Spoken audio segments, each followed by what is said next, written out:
Mimpi besar anak gadis tukang sapu. Assalamualaikum warahmatullahi wabarakatuh. Halo Bunda sahabat Ainun. Semoga Bunda semuanya dalam keadaan sehat dan selalu bahagia ya. Kali ini Ainun akan membawakan cerita tentang Rara. Gadis 17 tahun yang hanya bisa menyapu halaman kampus dan mencuri dengar kuliah dari balik jendela, berani bermimpi menjadi dokter. Dihadang hinaan, cibiran, dan rintangan yang tak terhitung, ia tetap teguh dan membuktikan bahwa ilmu dan tekad mampu menembus batas siapapun. Sebelum Ainun lanjut, absen yuk Bunda. Dari kota mana saja? Dan buat yang sudah like, komen dan subscribe semoga rezekinya dilancarkan ya. Yuk, langsung saja kita mulai kisahnya. Langit pagi di atas Universitas Nusantara masih menggigil oleh embun. Matahari baru saja mengintip malu-malu dari balik gedung rektorat yang menjulang, memantulkan cahaya keemasan pada dinding kaca yang dingin dan megah. Di bawahnya, rerumputan halaman kampus tampak basah, masih menyimpan jejak malam yang tak terbaca. Sementara itu, suara gesekan sapu lidi menjadi musik latar pertama yang membuka hari di kampus ternama itu. Rara menggenggam erat sapu lidinya. Kedua tangannya yang kasar dan bersisik menggigil bukan hanya karena dingin, tapi karena semangat yang sejak subuh tadi sudah mendesak-desak keluar dari dadanya. Rambutnya disanggul asal, pipinya dibaluri debu yang tertiup dari sela-sela kerikil halaman. Tapi di balik wajah lusuh dan baju abu-abu kebesaran yang sudah pudar warnanya, ada sepasang mata penuh nyala, mata yang tak pernah lelah bermimpi. Ayo, Ra! Sapu pojok yang dekat pohon flamboyan itu. Nanti kalau Pak Satpam lihat masih kotor, kita yang kena semprot. Suara Pak Mahmud, ayahnya, mengingatkan dari kejauhan. Rara mengangguk cepat. Iya, Pak, jawabnya, lalu berlari kecil dengan sapu di tangan, memburu dedaunan yang berserakan seolah mereka adalah gangguan di jalan menuju mimpinya.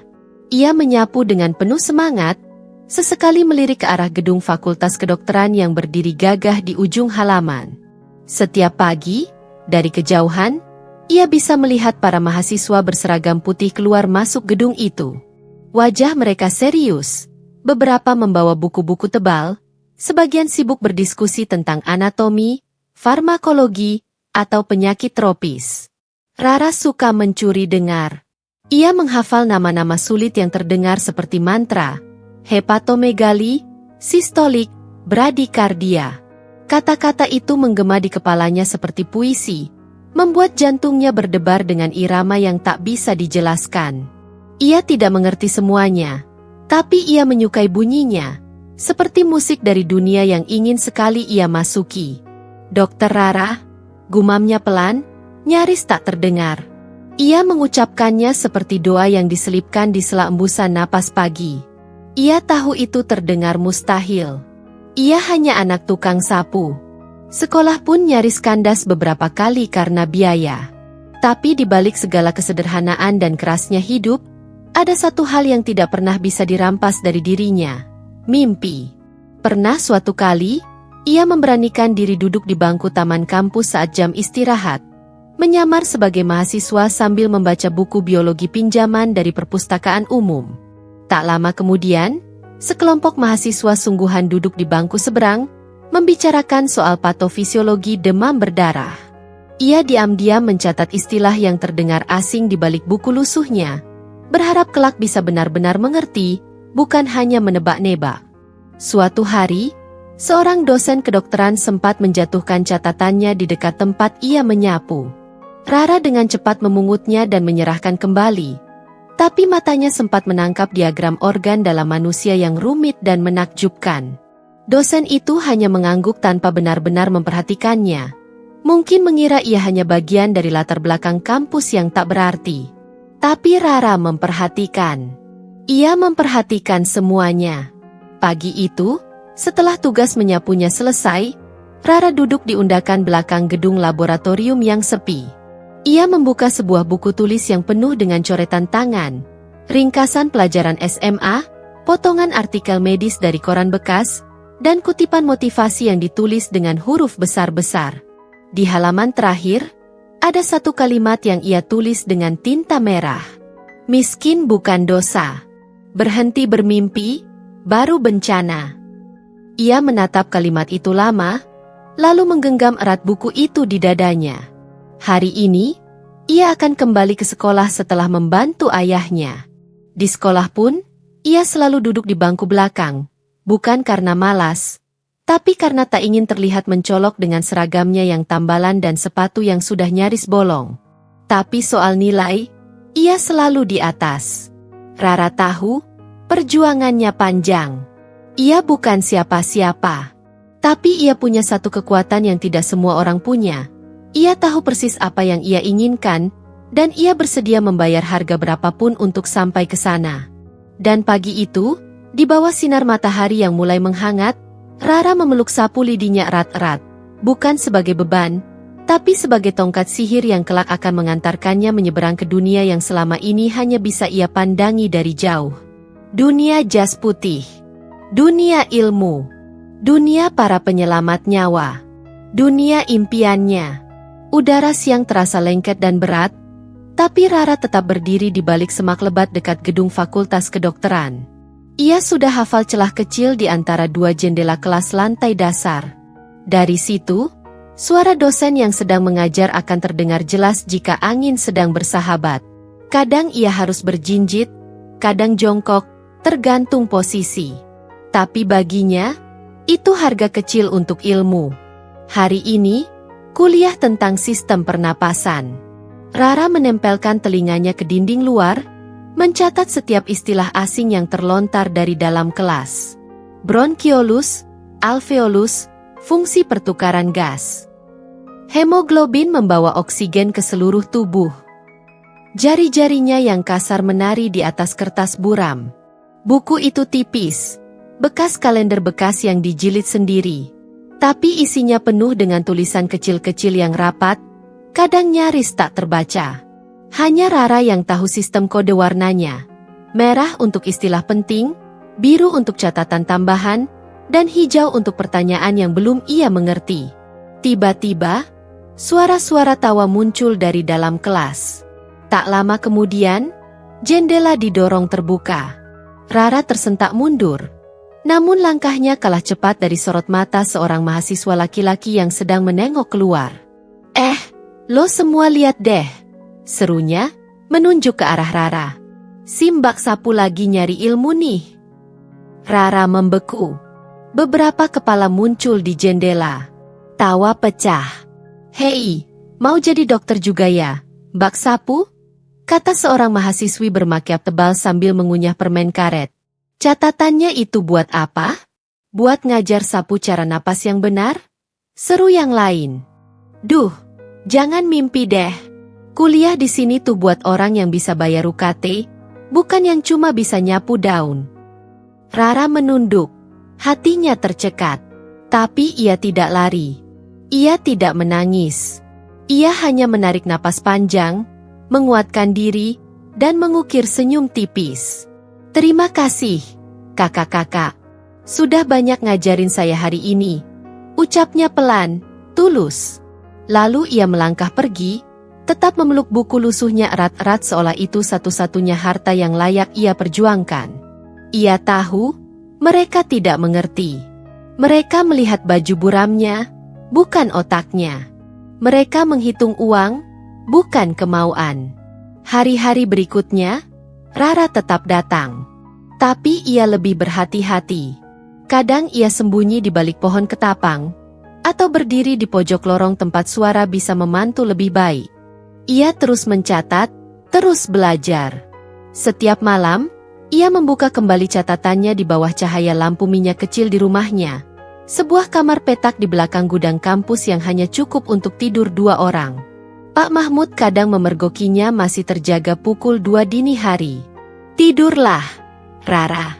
Besok pagi bantu bapak lagi. Iya, Pak. Sedikit lagi, jawabnya. Dan setelah ayahnya pergi, ia kembali mencoret-coret diagram paru-paru sambil berbisik. Bronkiolus, alveolus. Di perpustakaan umum kota, Rara mulai dikenal sebagai gadis yang selalu datang sendirian dengan buku rusak. Ia jarang berbicara, Tapi para pustakawan memperhatikannya. Mereka tahu, setiap minggu Rara meminjam buku yang lebih sulit. Dari biologi dasar, naik ke anatomi, lalu ke fisiologi. Tak jarang ia menghabiskan waktu berjam-jam hanya untuk membaca satu bab, karena harus membuka kamus medis bekas dari pasar loak untuk mengerti setiap kalimat. Suatu hari, seorang pustakawan tua menghampirinya. Namanya Bu Elsie, perempuan berhati lembut dengan kacamata tebal dan suara serak. "Kamu tidak sekolah kedokteran, ya?" tanyanya pelan. Rara menggeleng. "Belum, Bu. Tapi saya belajar sendiri." "Mau jadi dokter?" "Iya." Bu Elsie mengangguk, lalu pergi. Beberapa menit kemudian ia kembali membawa sebuah buku besar berjudul Atlas Anatomi Manusia, edisi lengkap. Warnanya sudah pudar, sebagian halaman menguning. Ini koleksi khusus. Sudah jarang dipinjam. Tapi, sepertinya kamu lebih menghargainya daripada kebanyakan orang. Mata Rara membelalak. Ia menerima buku itu dengan dua tangan, seolah sedang memegang relik suci. "Terima kasih, Bu. Saya akan jaga baik-baik." Hari itu, ia pulang dengan langkah ringan, seolah udara tak lagi punya beban. Malamnya, ia membuka halaman demi halaman, mengamati gambar organ manusia dengan takjub. Hatinya berdebar saat melihat gambar jantung yang terpotong rapi, lengkap dengan bilik dan katupnya. "Suatu hari nanti, aku akan menyentuh jantung sungguhan," bisiknya, "dan menyembuhkan orang yang sakit." Waktu berjalan. Ejekan tetap datang, dari mahasiswa kampus, dari orang-orang sekitar, bahkan dari saudara jauh yang menganggap mimpinya terlalu tinggi. Tapi Rara sudah kebal. Ia tahu, ilmu tidak mengenal status. Ia tahu, buku tidak akan bertanya berapa saldo di rekeningmu. Dan yang paling ia tahu, tak seorang pun bisa mencuri pengetahuan yang telah ia tanam dalam pikirannya. Suatu malam, saat langit gerimis dan angin mendesah pelan, Rara menatap jendela kamar sempitnya yang berembun. Ia menulis di buku harian kecil yang disembunyikan di bawah bantal. "Aku tidak punya banyak, tapi aku punya tekad, dan aku punya jendela ilmu. Dari jendela ini aku melihat dunia yang selama ini tertutup untukku. Suatu saat, aku tidak akan hanya mengintip. Aku akan masuk lewat pintu depan, sebagai mahasiswa, bukan tukang sapu." Dan langit, meski kelabu, terasa sedikit lebih dekat malam itu. Siang itu panasnya tajam seperti bilah pisau, membelah bayangan pohon-pohon trembesi yang tumbuh di halaman kampus. Daun-daunnya bergoyang malas, seolah ikut mengantuk oleh kuliah yang baru saja dimulai di ruang anatomi dasar. Dari luar, kampus terlihat tenang. Tapi bagi Rara, jantungnya tengah berdetak tak beraturan. Ia kembali berdiri di tempat biasanya, di bawah jendela samping ruang kuliah, bersembunyi di balik pagar semak. Hari ini suara dosennya lebih jelas dari biasanya. Ia mengenali suara itu, tegas, hangat, dan tidak seperti dosen-dosen lain yang terdengar terburu-buru. Itu suara Dr. Nisa, dosen muda yang belum lama mengajar di Fakultas Kedokteran, dikenal sebagai sosok yang cerdas dan berjiwa sosial. "Baik, kita lanjut ke anatomi toraks. Siapa yang bisa tunjukkan posisi tepat kelenjar timus pada remaja?" Suara Dr. Nisa menggema keluar. Rara langsung mencari di benaknya. Ia baru membaca tentang timus 2 malam lalu. Letaknya di mediastinum anterior, mengecil saat dewasa. Ia menggumam pelan, di belakang sternum, atas jantung. Di belakang sternum bagian atas. Ulangnya lagi, kini lebih lantang, tanpa sadar suaranya melewati pagar semak tempat ia bersembunyi. Tiba-tiba, suara langkah kaki mendekat. Rara kaget. Sebelum sempat kabur, sosok tinggi dalam jas putih sudah berdiri di hadapannya. Dr. Nisa menyipitkan mata, menatap Rara penuh rasa ingin tahu. "Kamu siapa?" Rara menunduk dalam, wajahnya pucat, tubuhnya kaku. Napasnya tercekat. "Maaf, Bu, saya Saya cuma bantu bersih-bersih halaman. Saya nggak sengaja. Kamu tadi jawab soal saya. Potong Dokter Nisa. Rara menelan ludah. Saya cuma dengar kuliahnya dari luar, Bu. Saya suka baca-baca juga. Bisa ulang jawabanmu tadi? Tanya Dokter Nisa. Kini nadanya lebih lembut. Letak timus di mediastinum anterior, tepat di belakang sternum, di atas jantung. Ukurannya besar saat bayi, tapi akan mengecil saat dewasa. Dokter Nisa mengangkat alis. Ia tidak menjawab langsung. Tangannya meraih buku catatan lusuh yang tergenggam di tangan Rara. Dibukanya perlahan. Matanya menelusuri tulisan rapat, coretan-coretan penuh ketekunan, diagram yang digambar dengan pensil tumpul namun penuh detail. Kamu belajar semua ini sendiri? Tanyanya. Rara mengangguk pelan. Dari buku perpustakaan, dan dari kuliah yang saya dengar dari jendela. Ada jeda. Seng. Hanya suara dedaunan yang bergesek pelan di antara mereka. Akhirnya Dokter Nisa berkata, besok kamu ikut saya ke lab. Kita lihat sampai sejauh mana kamu bisa belajar. Kabar itu menyebar seperti angin ribut.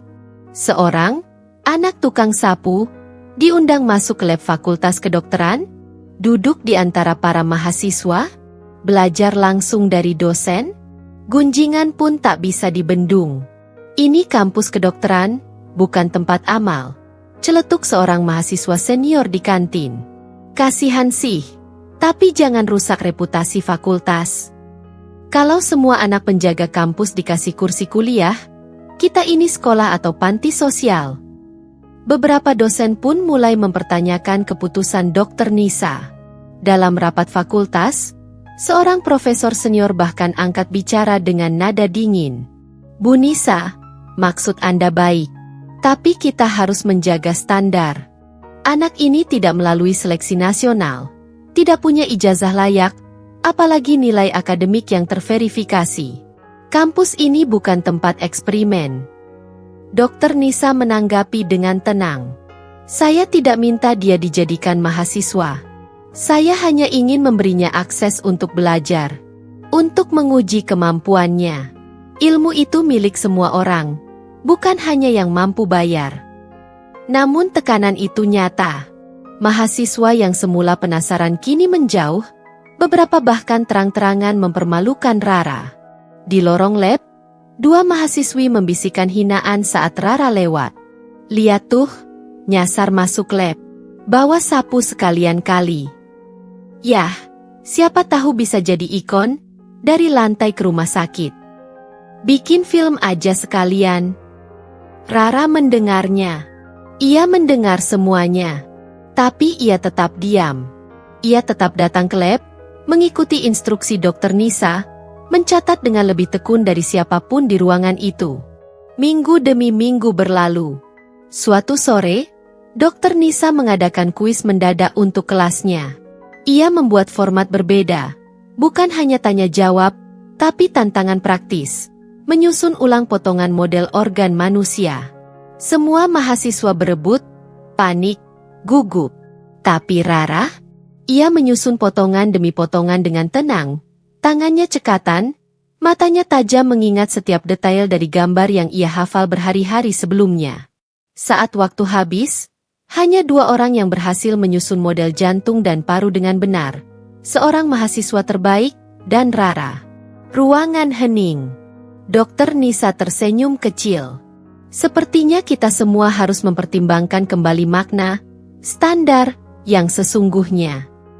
Tapi kemenangan kecil itu tak menjamin penerimaan. Sebagian tetap mencibir. Rektor dipanggil. Isu reputasi dibicarakan. Apakah memberi ruang pada orang luar akan merusak citra universitas unggulan? Namun bagi Rara, semua itu tidak sepenting satu hal. Ia telah dilihat. Selama ini, ia adalah bayangan yang menyapu jalanan kampus. Tapi kini, seseorang melihatnya sebagai manusia, sebagai pemimpi, sebagai pelajar sejati. Malam itu, setelah sesi di lab usai, Rara duduk di depan ruang praktik dengan baju lusuhnya. Dokter Nisa menghampiri dan duduk di sampingnya, menyodorkan sebotol air dan sekeping roti. "Jangan pedulikan mereka," katanya pelan. "Orang takut pada hal yang tak mereka mengerti. Dan kamu adalah sesuatu yang luar biasa." Rara menatap langit. Malam bersih, bintang bertebaran. Untuk pertama kalinya, ia merasa ia bukan lagi seorang pengintip di balik jendela. Ia sedang menapaki ambang pintu. Angin pagi menyapu pelataran kampus Universitas Nusantara. Burung-burung berkicau di antara pohon mahoni tua, seolah menyanyikan lagu yang tak didengar siapapun, kecuali Rara. Hari itu, ia menyapu halaman seperti biasa, tapi tangannya gemetar, bukan karena dingin, melainkan karena surat kecil yang terlipat rapi di saku bajunya. Surat itu datang pagi tadi, diantar langsung oleh Pak Rektor melalui Dokter Nisa. Kepada saudara Rara, dengan mempertimbangkan potensi akademik dan rekomendasi dosen, universitas memberi kesempatan mengikuti ujian seleksi khusus.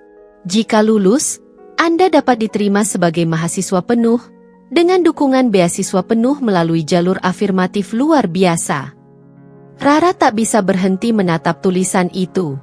Rasanya seperti mimpi yang terlalu berani untuk diimpikan. Tapi ia tahu, surat itu bukan akhir. Itu awal medan tempur yang jauh lebih berat. Seminggu kemudian, Rara berdiri di depan gedung perpustakaan utama. Matanya menatap tangga marmer, megah dan dingin. Di balik pintu itu tersimpan buku-buku yang ia butuhkan, referensi, soal-soal ujian kedokteran, kamus istilah medis, semua yang tak mungkin ia temukan di tempat lain. Dengan napas dalam, ia melangkah masuk.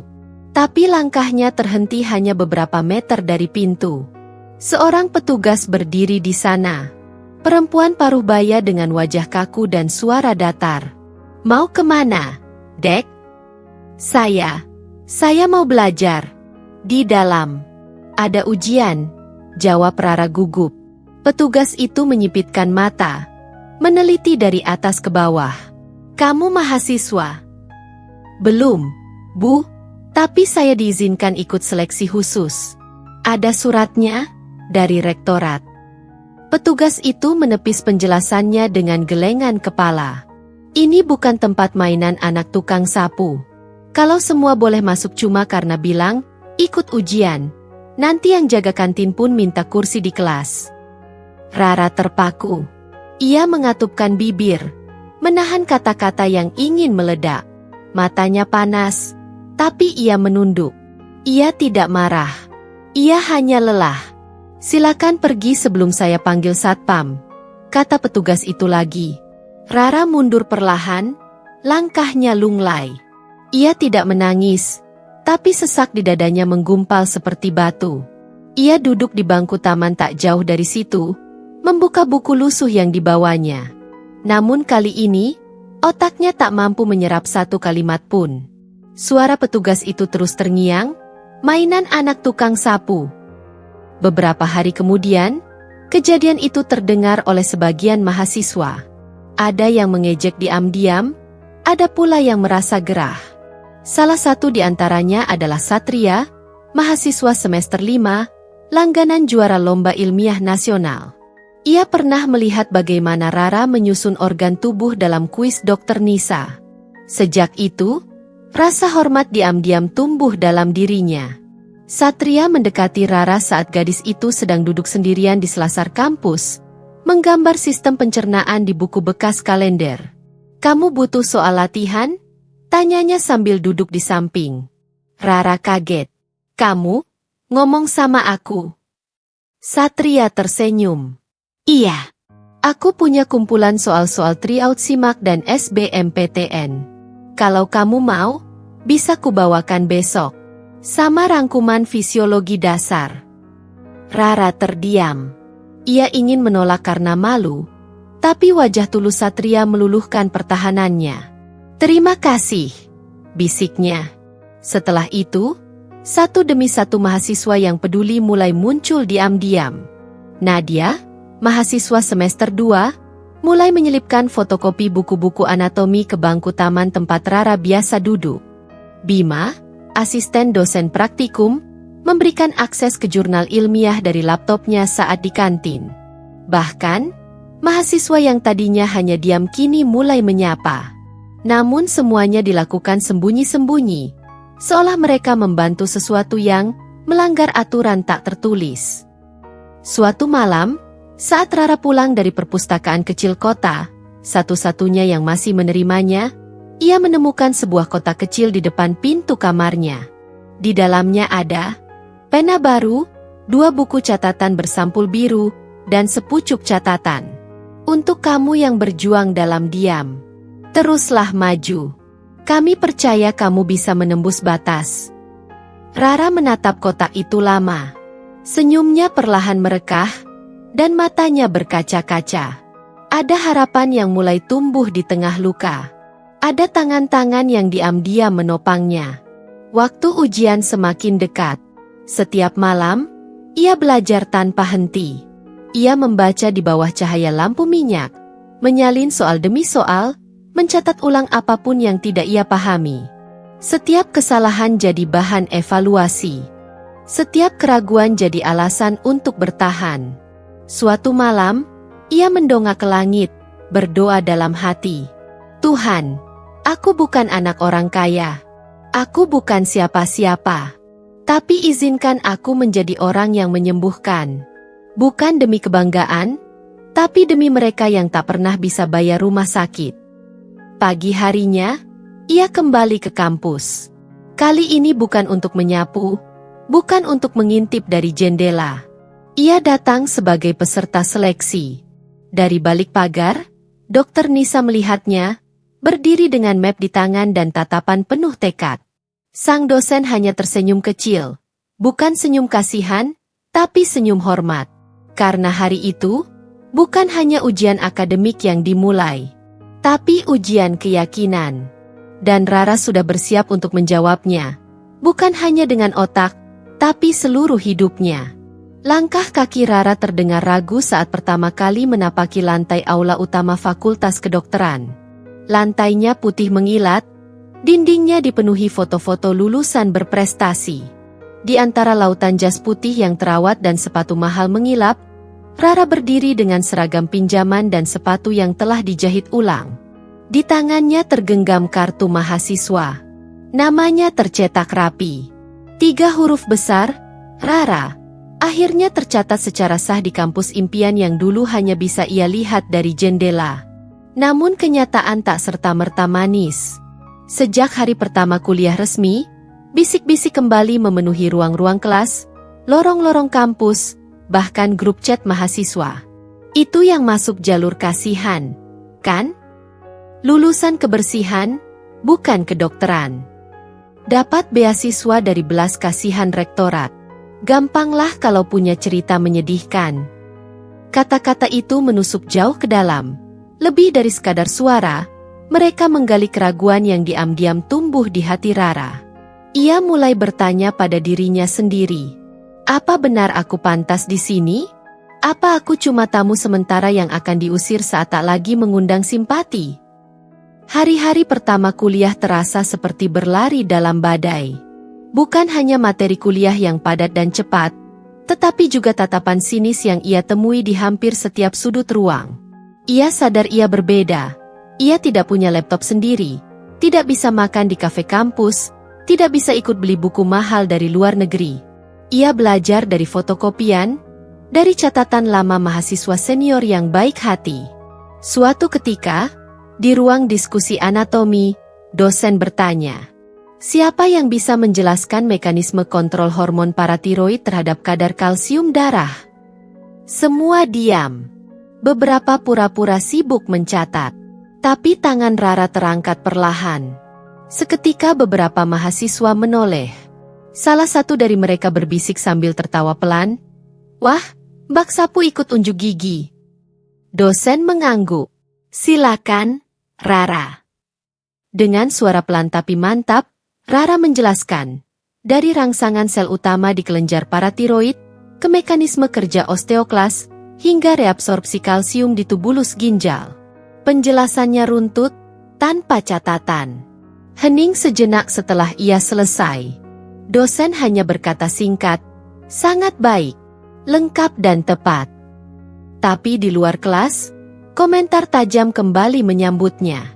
Apalah arti nilai kalau cuma bisa ngomong, tapi nggak punya gaya?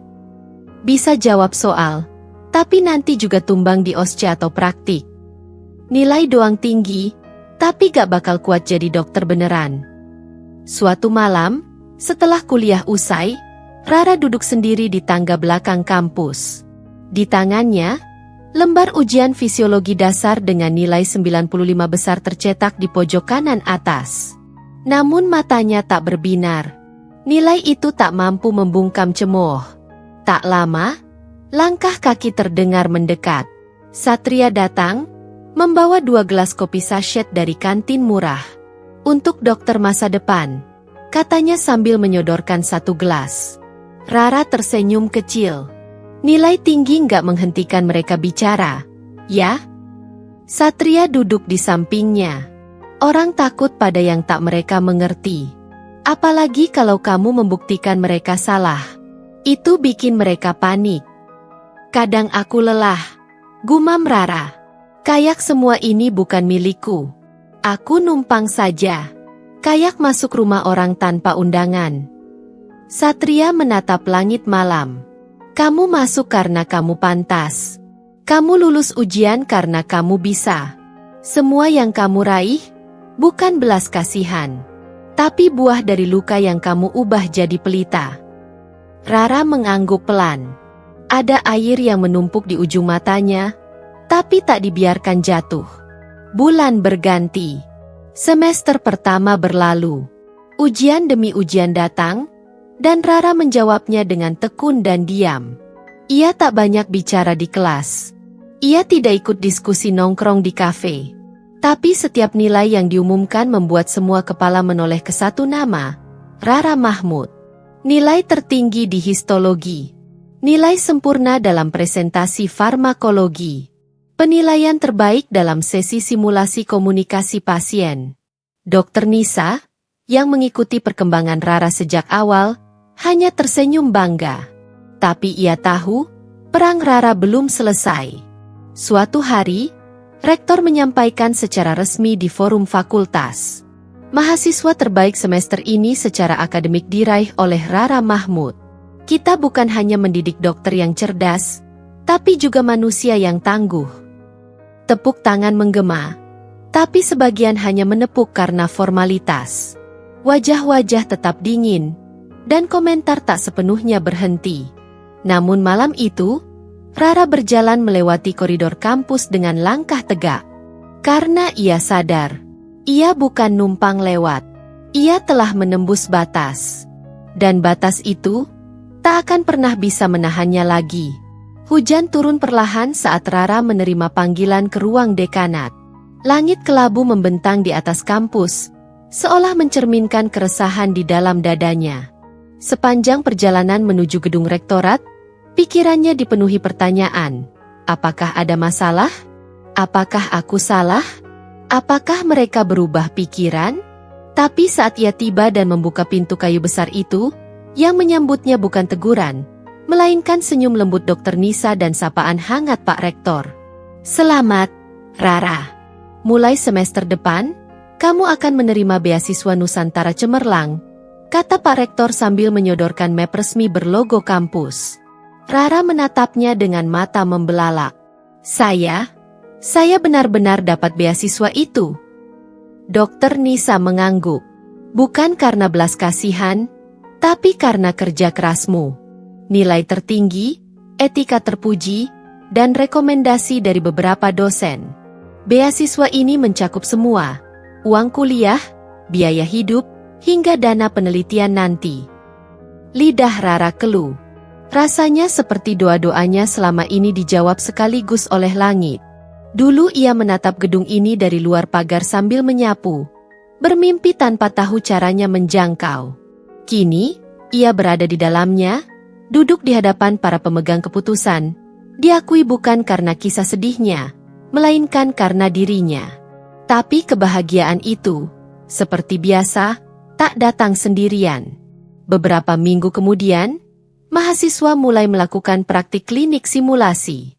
Salah satu tugas besar semester itu adalah clinical role play, di mana mahasiswa diminta membawakan kasus pasien, menganalisis gejala, mendiagnosis, dan memberikan rencana penanganan, disertai presentasi lengkap kepada dosen penguji. Rara mengambil kasus tentang gagal ginjal akut. Ia meneliti dengan tekun, membaca belasan jurnal, bahkan membuat sendiri ilustrasi untuk menjelaskan mekanisme kerja nefron. Namun hari pelaksanaan tugas, sesuatu terasa janggal. Presentasinya tak bisa dibuka di laptop penguji. File rusak, data tidak terbaca. Flash disk yang ia simpan pun hilang. Rara panik, tubuhnya gemetar. "Maaf, saya tidak bisa memulai. File saya tidak bisa dibuka," ucapnya terbata di depan ruangan presentasi. Beberapa mahasiswa mulai bisik-bisik. Penguji menatapnya dingin. Waktu presentasi nyaris habis. Di luar ruangan, terdengar tawa samar. Dan seseorang, senior bernama Alvin, mahasiswa tahun akhir yang dikenal ambisius, berkata dengan sinis pada temannya, biar dia tahu rasanya gagal juga. Dunia gak semanis nilai sempurna. Rara mendengarnya. Ada yang remuk di dadanya. Malam itu, ia pulang ke kamar kontrakan kecilnya dan menangis untuk pertama kalinya setelah sekian lama. Tangis yang bukan karena malu, tapi karena rasa tidak adil yang menghantam tanpa ampun. Ia duduk di pojok ranjang, menatap buku catatannya yang penuh coretan. Untuk pertama kalinya, ia ingin menyerah. Tapi saat membuka halaman terakhir buku itu, ia menemukan secari kertas doa yang ditulisnya berbulan lalu. "Tuhan, jika aku memang tak sekuat dunia ini, jangan jadikan aku lemah. Jadikan aku tabah." Rara mengusap air matanya. Esok harinya, ia mendatangi ruang dosen, mengetuk pelan, dan berkata tegas pada Dr. Nisa, "Ada yang menyabotase tugas saya, Bu. Saya tidak punya bukti langsung, tapi saya ingin menyampaikan semuanya secara jujur." Langkah Rara itu bukan hanya keberanian untuk mengakui kegagalan, tapi juga memilih melawan dengan kepala tegak, mendapat respons luar biasa dari pihak fakultas. Dr. Nisa membentuk tim kecil untuk menyelidiki. Beberapa mahasiswa yang sebelumnya diam mulai bersuara, membenarkan bahwa Alvin pernah menyindir Rara dan menyebut tentang menghapus file di laboratorium.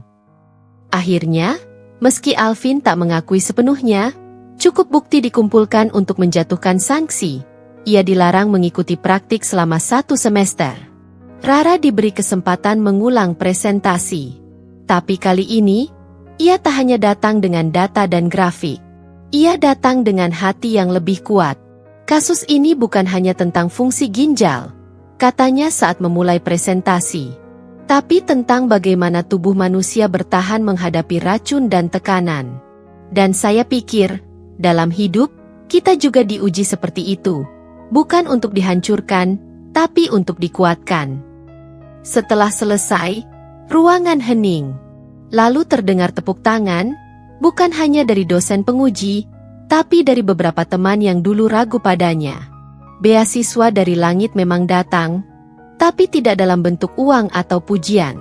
Ia datang dalam bentuk kepercayaan, dalam bentuk guru yang membimbing saat dunia meragukan, dan dalam bentuk hati yang memilih bertahan saat segalanya menyuruh pergi. Dan Rara? Ia tak hanya menjadi penerima beasiswa. Ia menjadi bukti hidup bahwa harapan bisa tumbuh dari luka, dan bahwa cahaya akan selalu menemukan jalannya, bahkan lewat celah-celah sempit jendela, tempat dulu ia hanya bisa mengintip ilmu dari luar. Hari itu langit tak sepenuhnya cerah, tapi juga tak cukup gelap untuk menyadarkan bahwa badai sedang mendekat. Rara baru saja selesai shift praktik di rumah sakit pendidikan saat telepon genggamnya bergetar pelan. Nama, Buati, Pos Satpam, muncul di layar.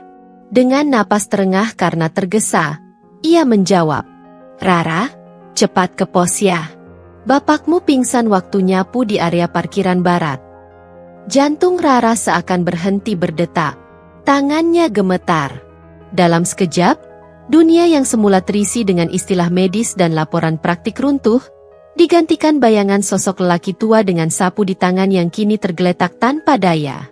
Ia berlari tanpa mempedulikan seragam putihnya yang lusuh terkena cipratan lumpur, menyusuri jalanan kampus yang sudah begitu familiar, tapi kali ini dengan ketakutan yang belum pernah ia kenal. Pak Mahmud terbaring lemas di ruang IGD. Selang infus menancap di tangannya, dan matanya terpejam. Wajahnya pucat, napasnya pendek dan berat. Infeksi saluran kemih berat yang berkembang jadi sepsis, jelas dokter jaga. Kami sudah beri antibiotik dan cairan, tapi butuh rawat inap dan observasi ketat. Biayanya tidak kecil. Rara hanya mengangguk pelan. Otaknya mencoba menyusun ulang hidupnya. Rawat inap, infus, antibiotik spektrum luas, uang dari mana?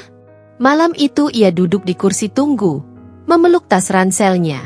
Di dalamnya ada stetoskop plastik, buku catatan anatomi, dan sisa roti kering yang belum sempat ia makan. Air matanya jatuh diam-diam. Ini bukan soal tidak bisa makan. Ia sudah terbiasa lapar. Tapi ini tentang ayahnya. Lelaki tua yang sepanjang hidupnya memberi semua yang ia punya agar Rara bisa punya masa depan. Dan kini, Rara tak punya cukup untuk sekadar membalas dengan layak. Keesokan harinya, Rara datang ke kampus dengan mata sembab dan langkah pelan. Ia masuk kelas, tapi pikirannya kosong. Saat dosen menjelaskan soal patofisiologi infeksi, ia mendadak keluar ruangan dan muntah di toilet. Di koridor, ia sempat mendengar cemoohan yang membuat dadanya semakin sesak. Tuh kan, akhirnya balik nyapu juga. Impian tinggi, tapi lupa realita. Mimpi jadi dokter tapi gak bisa bayar rumah sakit. Ia tahu suara-suara itu. Bukan karena nyaring, tapi karena menusuk bagian terdalam dirinya yang mulai rapuh.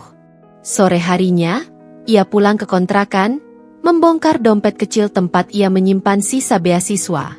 Ia hitung ulang, dan ia tahu itu tak cukup bahkan untuk 3 hari perawatan. Lama ia menatap telepon genggamnya. Tangan gemetar saat ia menulis pesan. Dokter Nisa, maaf mengganggu. Saya ingin izin berhenti kuliah sementara. Ayah saya sakit. Saya butuh waktu dan uang untuk merawatnya. Beberapa menit kemudian, panggilan masuk. Rara, dengarkan ibu baik-baik. Suara dokter Nisa terdengar tenang tapi tegas. Kamu tidak akan berhenti kuliah. Bapakmu akan kita bantu rawat. Semua dosen sepakat. Kami sudah bicarakan ini. Fokusmu sekarang hanya satu. Jaga ayahmu dan terus belajar.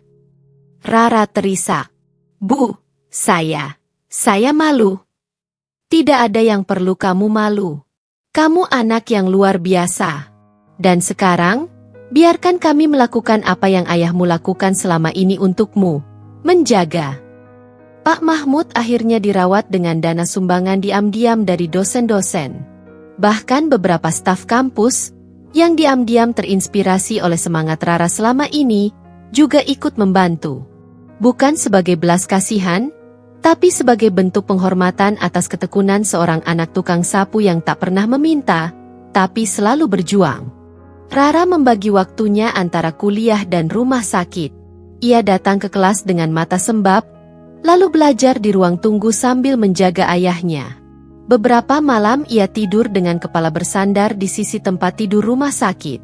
Suatu malam, saat Pak Mahmud akhirnya sadar, ia menggenggam tangan putrinya dan berkata pelan, "Nak, maaf ya, Bapak belum bisa lihat kamu jadi dokter." Rara menunduk, menahan tangis. "Jangan bilang begitu, Pak. Bapak yang ngajarin saya bangkit tiap pagi. Bapak yang tunjukkan kalau hidup itu dijalani, bukan dikeluhkan." Pak Mahmud tersenyum samar. "Kamu udah jadi dokter, Rah. Setidaknya buat hati Bapak." Beberapa minggu kemudian, Rara kembali aktif kuliah dengan semangat yang berbeda. Ia lebih diam, lebih dalam, lebih PK. Kini ia tak hanya belajar untuk lulus, tapi untuk menyelamatkan. Karena ia tahu, rasa sakit pasien bukan sekadar data dalam buku. Setiap kali ia mendengar keluhan seorang pasien di praktik, Wajah ayahnya muncul di benaknya.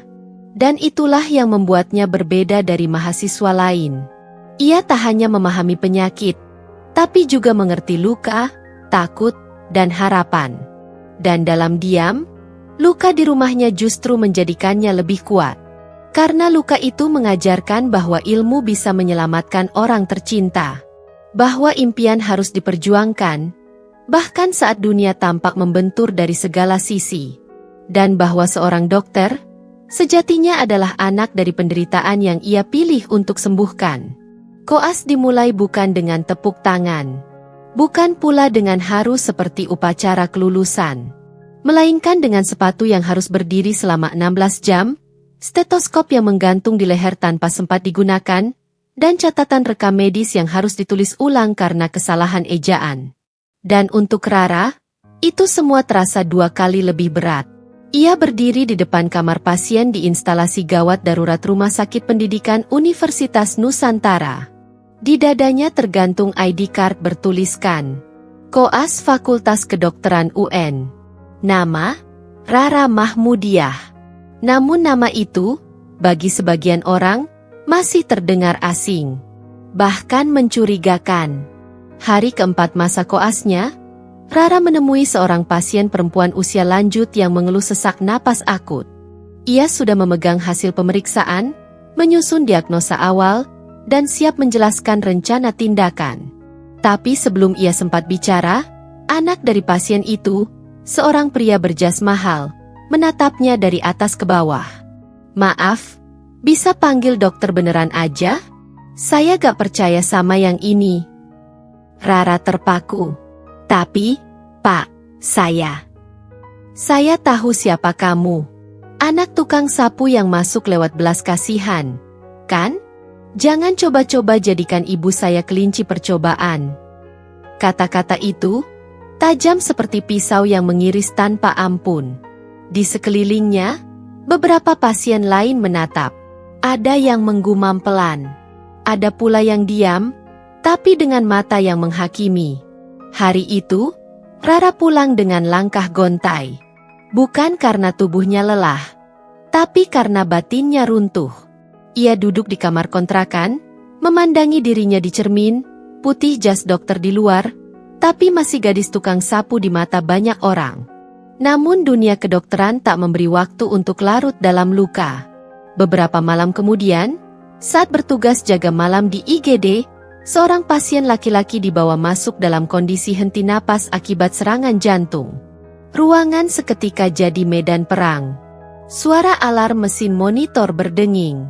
Perawat bersiap CPR. Dokter jaga belum tiba. Dan hanya ada satu orang yang berdiri cukup dekat untuk mengambil tindakan awal, Rara. Dengan tangan gemetar namun terlatih, ia segera memberi instruksi. "CPR sekarang. Saya intubasi. Siapkan adrenalin 1 mg. Bolus." Perawat, meski ragu, menuruti karena keadaan darurat.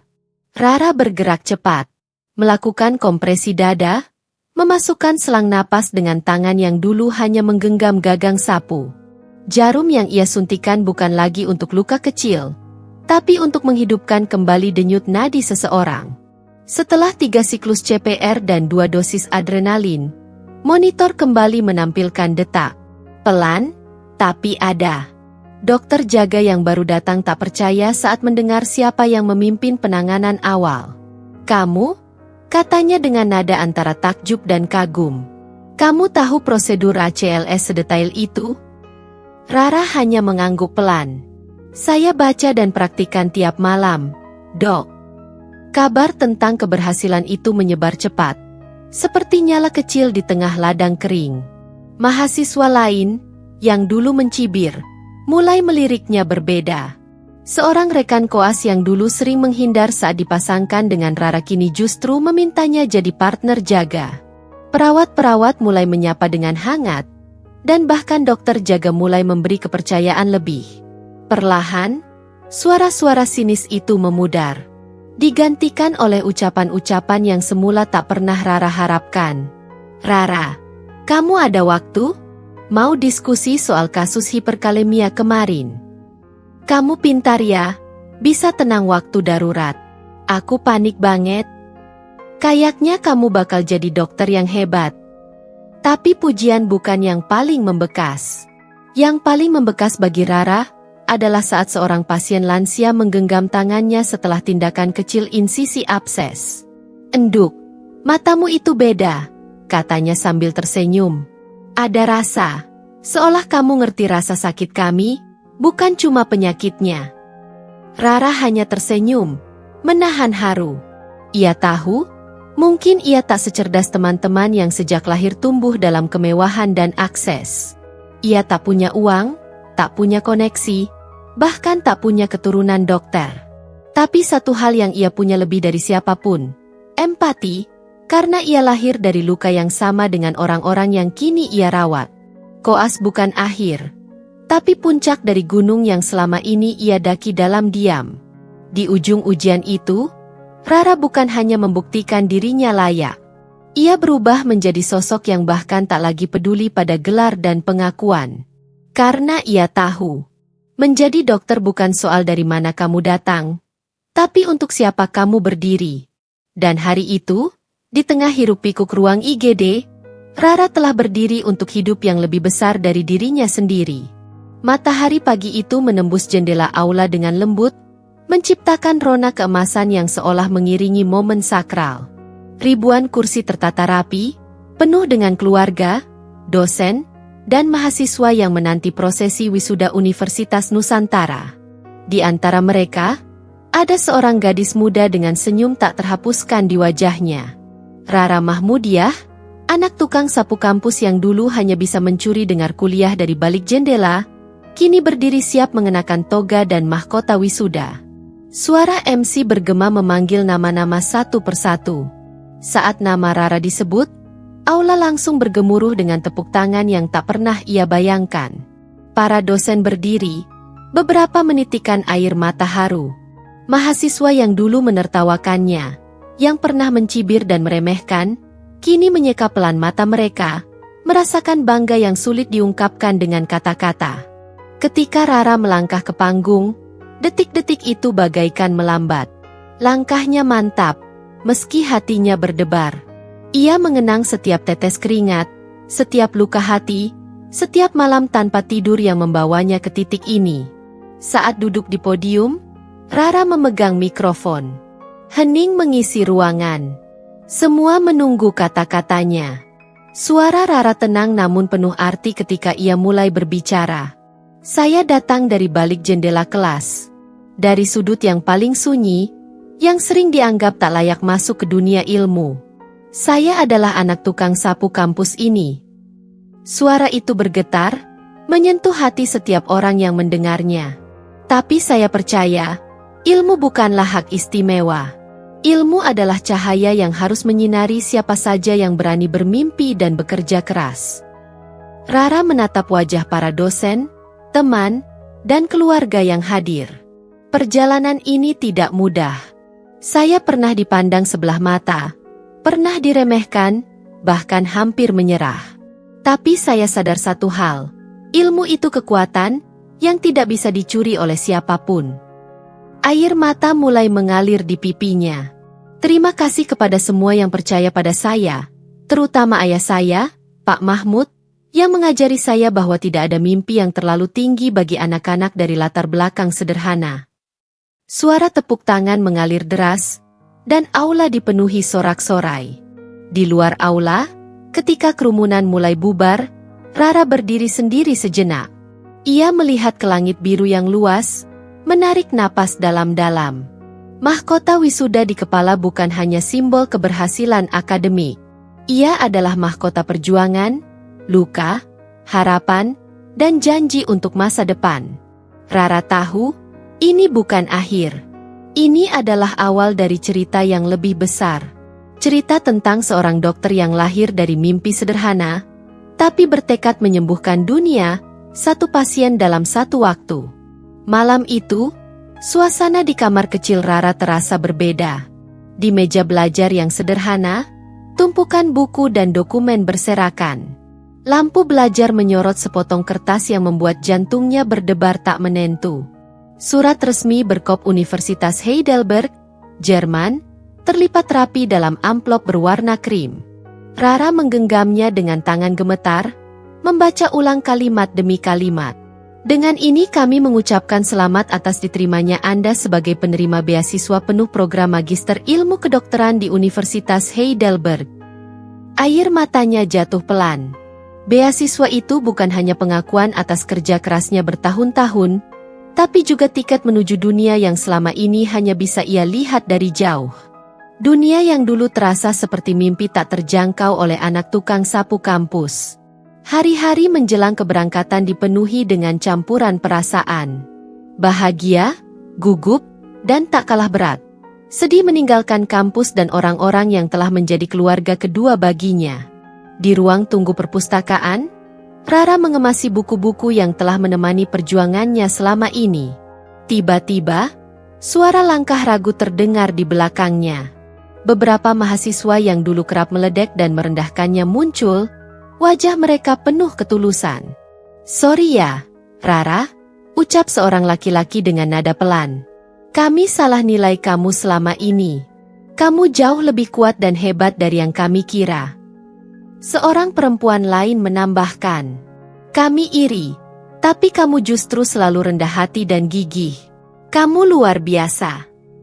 Rara tersenyum, matanya berkaca-kaca. "Terima kasih.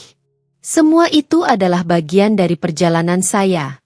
Tanpa kalian, saya mungkin tak akan sekuat ini." Mereka berpelukan hangat, menghapus semua jarak yang dulu tercipta. Malam terakhir sebelum keberangkatan, Rara duduk di depan jendela kamarnya. Ia menatap langit malam, merasakan dinginnya udara yang mengingatkannya pada semua perjuangan. Ia menulis surat untuk ayahnya. "Pak, aku akan pergi jauh, tapi hati ini tetap di rumah. Aku akan belajar dengan sepenuh hati, demi kita, demi semua mimpi yang belum selesai." Dalam diam, Rara tahu bahwa langkahnya ke Jerman bukan hanya tentang belajar ilmu baru. Ini tentang membawa harapan dan semangat mereka yang percaya padanya ke dunia yang lebih luas. Surat itu ia lipat, simpan dalam tas, sebagai pengingat bahwa ia bukan sekadar pelajar, tapi pembawa obor perubahan. Saat pesawat mulai meninggalkan tanah air, Rara menatap keluar jendela dengan mata penuh harapan. Dia tahu, jalan di depan tak akan selalu mudah. Tapi kali ini, dia sudah siap. Siap untuk membuktikan bahwa mimpi besar bisa lahir dari tempat paling sederhana, dan bahwa keberanian untuk melangkah adalah kunci mengubah dunia. Udara dingin Jerman menggigit kulit setiap pagi ketika Rara melangkah keluar dari asrama menuju laboratorium Universitas Heidelberg. Suara deru tram dan bahasa asing bergema di sekelilingnya. Tapi di dalam hati Rara, ada nyala api yang tak pernah padam. Di meja kerjanya, alat-alat canggih dan tabung reaksi berdiri seperti tentara setia, menunggu sentuhan tangannya yang lincah dan penuh fokus. Penelitian kanker langka yang ia tekuni bukan sekadar tugas akademik. Itu adalah misi hidup. Setiap data yang ia kumpulkan, setiap hipotesis yang ia uji, membawa ia selangkah lebih dekat pada harapan menemukan terapi baru yang dapat menyelamatkan nyawa banyak orang. Malam-malam larut di laboratorium sudah menjadi bagian dari rutinitasnya. Di antara tumpukan buku ilmiah berbahasa Jerman dan Inggris, Rara dengan sabar menganalisis hasil biopsi, membaca jurnal terbaru, dan menulis makalah. Pada akhirnya, kerja kerasnya membuahkan hasil. Sebuah jurnal internasional mengakui penelitiannya sebagai kontribusi penting dalam dunia onkologi. Nama Rara Mahmudiah terpampang di daftar penulis utama. Kabar itu membawanya ke panggung konferensi dunia di Berlin. Dengan jantung berdebar, ia menyampaikan presentasi di hadapan para ilmuwan dari berbagai negara. Sorot lampu, sorak tepuk tangan, dan tanya jawab sengit menjadi saksi betapa gadis yang dulu menyapu kampus Nusantara kini berdiri sejajar dengan para ahli di panggung internasional. Meski jauh di negeri orang, Rara tak pernah lupa pada akar dan keluarganya. Setiap bulan, uang hasil beasiswanya ia kirimkan tanpa henti kepada ayahnya yang kini mulai pulih dari sakitnya. Lewat panggilan video, Wajah Pak Mahmud yang sederhana selalu membuat Rara merasa kembali ke rumah.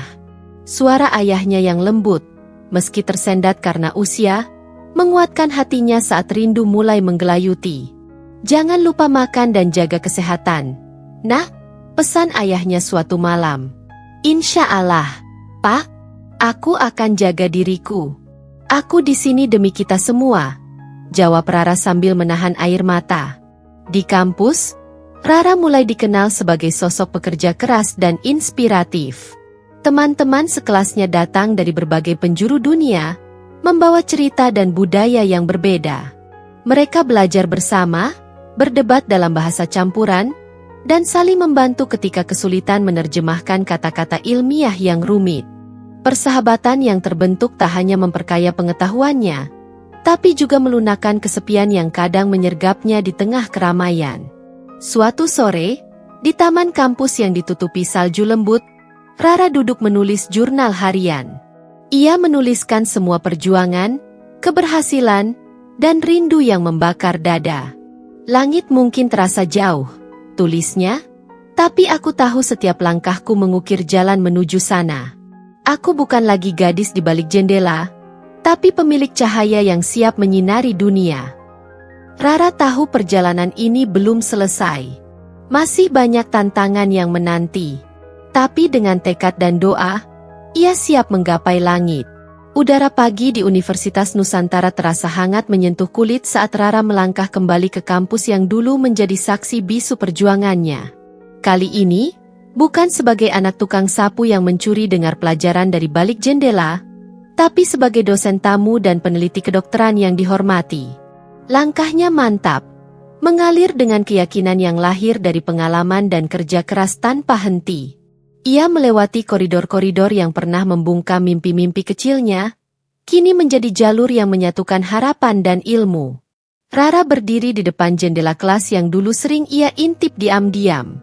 Jendela itu kini bersih, menatap keluar ke halaman kampus yang hijau dan ramai. Dalam hati, ia mengenang masa-masa penuh luka dan tantangan, hinaan, cibiran, keraguan, dan rasa takut yang tak pernah lepas dari setiap langkah awalnya. Namun dari jendela itu, juga lahir tekad yang membakar. Tekad untuk membuktikan bahwa mimpi besar bisa dimulai dari sudut kecil manapun. "Dari jendela inilah saya mulai berjalan menuju dunia." Suara Rara nyaris berbisik, penuh kehangatan dan haru. Ia menoleh ke depan, menghadapi para mahasiswa muda yang menatapnya dengan penuh antusias. Ilmu bukan hanya sekadar pelajaran di buku. Ilmu adalah kunci yang membuka pintu kesempatan, yang mengubah hidup, dan yang memberi harapan. Rara mengangkat tangan, menunjuk ke arah jendela itu. "Kalian semua, jangan pernah takut untuk bermimpi, walau kalian merasa hanya berdiri di sudut gelap sekalipun. Karena dari sana, cahaya yang paling terang seringkali muncul." Para mahasiswa terdiam, lalu bergemuruh dengan tepuk tangan. Mereka melihat bukan hanya seorang dosen dan peneliti, tapi seorang inspirasi hidup yang nyata. Rara melanjutkan, "Perjalanan saya tidak selalu mudah. Ada saat saya hampir menyerah, saat saya merasa tak cukup pintar, saat saya dipandang sebelah mata. Tapi yang paling penting, saya tidak pernah berhenti belajar dan percaya pada diri sendiri."